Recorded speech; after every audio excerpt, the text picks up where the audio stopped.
Juízes capítulo 2. E subiu o anjo do Senhor de Gilgal a Boquim, e disse: Do Egito vos fiz subir, e vos trouxe a terra que a vossos pais tinha jurado, e disse: Nunca invalidarei a minha aliança convosco. E, quanto a vós, não fareis acordo com os moradores desta terra, antes derrubarei os seus altares, mas vós não obedecestes a minha voz. Por que fizestes isso?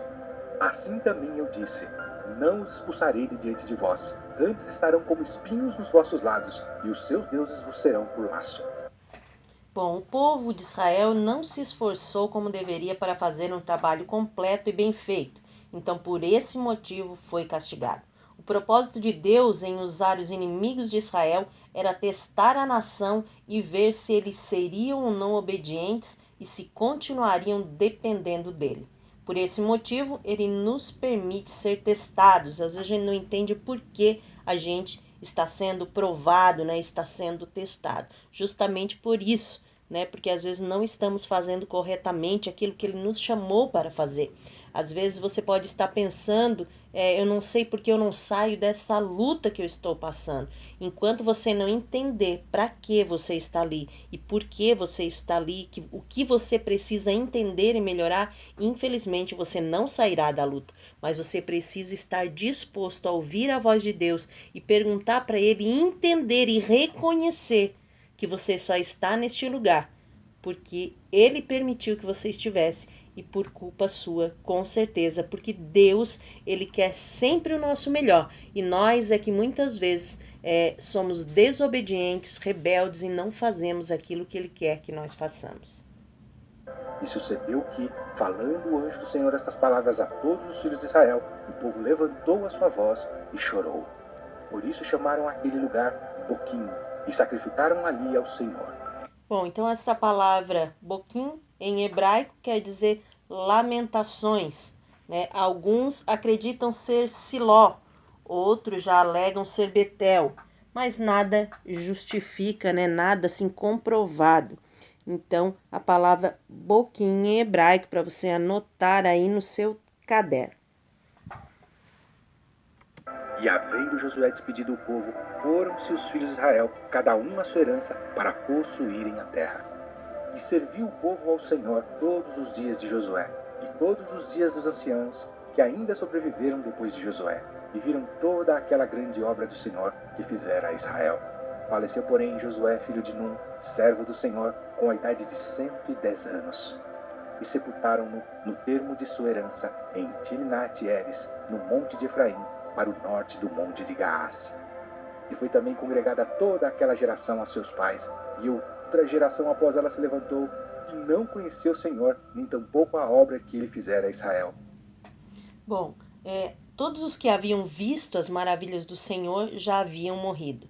E a essa nova geração, então, restava somente os livros e as histórias. Então fizeram os filhos de Israel o que era mal aos olhos do Senhor, e serviram aos Baalins. E deixaram ao Senhor Deus de seus pais, que os tirara da terra do Egito, e foram-se após outros deuses, dentre os deuses dos povos que havia ao redor deles, e adoraram a eles, e provocaram o Senhor a ira. Porquanto deixaram o Senhor e serviram a Baal e a Astarote. Por isso a ira do Senhor se acendeu contra Israel, e os entregou nas mãos dos espoliadores.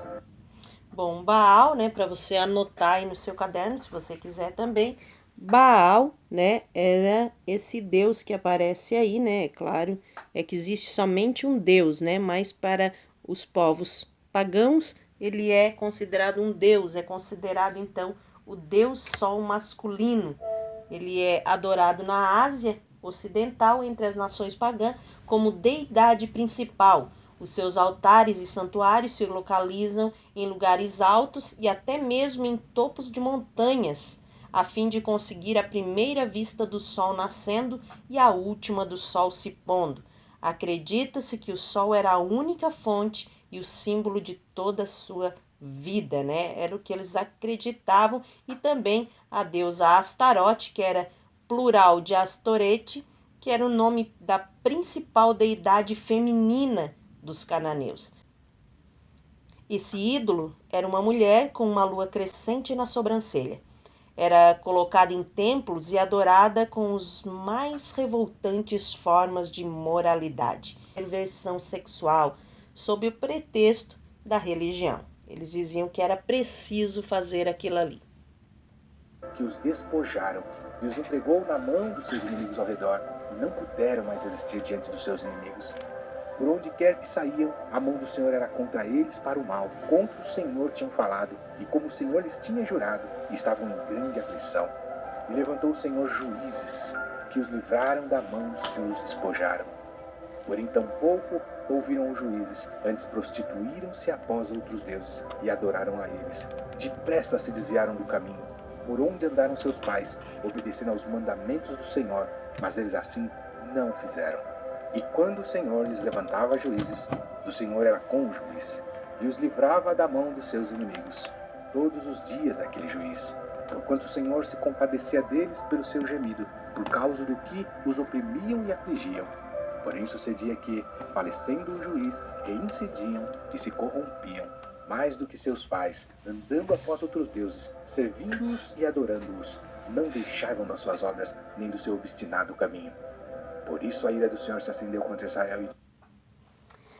Então, em meio ao caos, o Senhor mostrava-se compassivo e enviava a Israel algum juiz, mas o aparecimento de um juiz apenas amenizava a situação, dando então uma breve pausa, e um breve período de alívio, mas nada era curado de fato.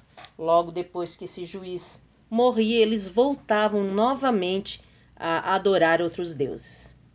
Disse, porquanto esse povo transgrediu a minha aliança, que tinham ordenado a seus pais, e não deram ouvidos à minha voz.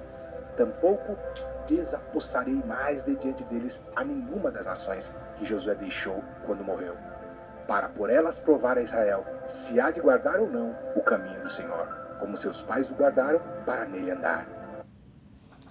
A razão pela qual Deus não expulsou totalmente todos os cananeus foi justamente para provar se Israel continuaria a obedecer ou não, e também para ensiná-los a lutar, para que fossem capazes de defender o território que haviam conquistado. Assim o Senhor deixou ficar aquelas nações, e não as desterrou logo, nem as entregou na mão de Josué. Bom, queremos encerrar este capítulo desejando que Deus abençoe a sua casa, a sua vida, a sua família, a sua saúde, o seu ministério, em nome de Jesus.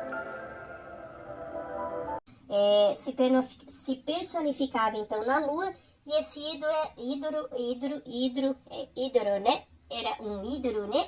Ela estava lá porque era um ídolo, né?